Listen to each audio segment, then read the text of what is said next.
911, what's your emergency? It's become an all too common scene in the U.S.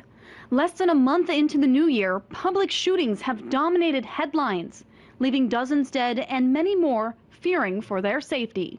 The Columbia Mall became the latest scene of a shooting here in the U.S. The shooting happened on Saturday morning at about 11 a.m. The gunman allegedly shot 2 people and killed them before turning the gun on himself.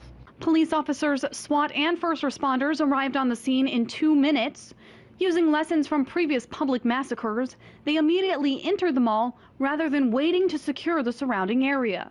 The gunman, Darian Marcus Aguilar, a 19-year-old newly graduated high school student. His victims, 21-year-old Brianna Benlolo and 25-year-old Tyler Johnson. Both victims worked at Zumiez skate shop on the upper level of the mall. The killing spree was over in seconds. We realized that something was going on. People were running by the store.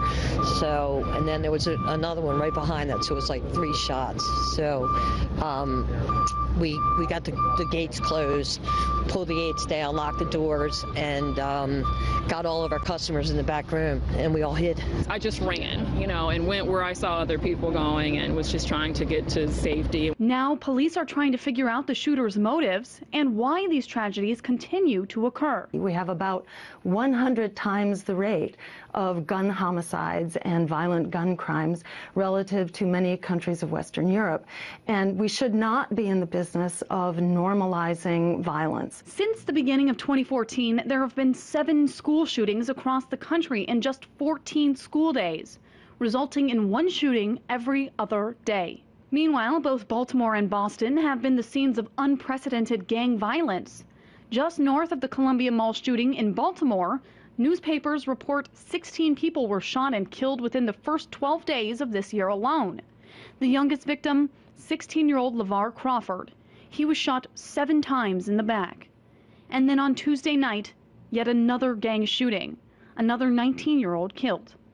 Meanwhile, over the weekend in Boston, 3 shootings left 3 people dead in just 24 hours, bringing the total to 9 for this year. That's the highest the death toll has been in this city this early in the year in recent history. Shootings attributed to gang-related retaliation.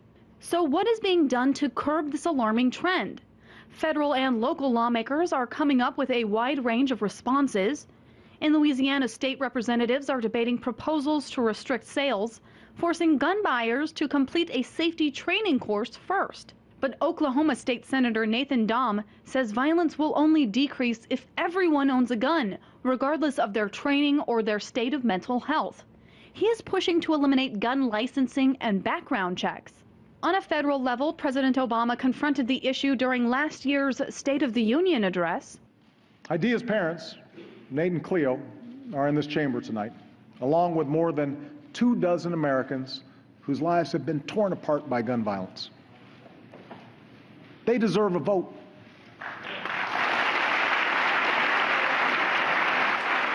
Gabby Giffords deserves a vote. The families of Newtown deserve a vote. The families of Aurora deserve a vote. But the House never gave a vote to a bill to increase background checks. And the Senate failed to overcome a filibuster. This year, President Obama is not expected to address gun control in his speech, but could take executive action in the near future, though not everyone agrees with legislation. The bottom line is that you can't write a law that essentially will apply to someone who's a lawbreaker. You can assign penalties to lawbreakers, but you can't create any law that controls someone's behavior. Gun violence has gone down in the U.S. over the past 2 decades. However, this recent uptick of public shootings has once again made the Second Amendment right to bear arms a target of debate in the pursuit of public safety. In Washington, Megan Lopez, RT.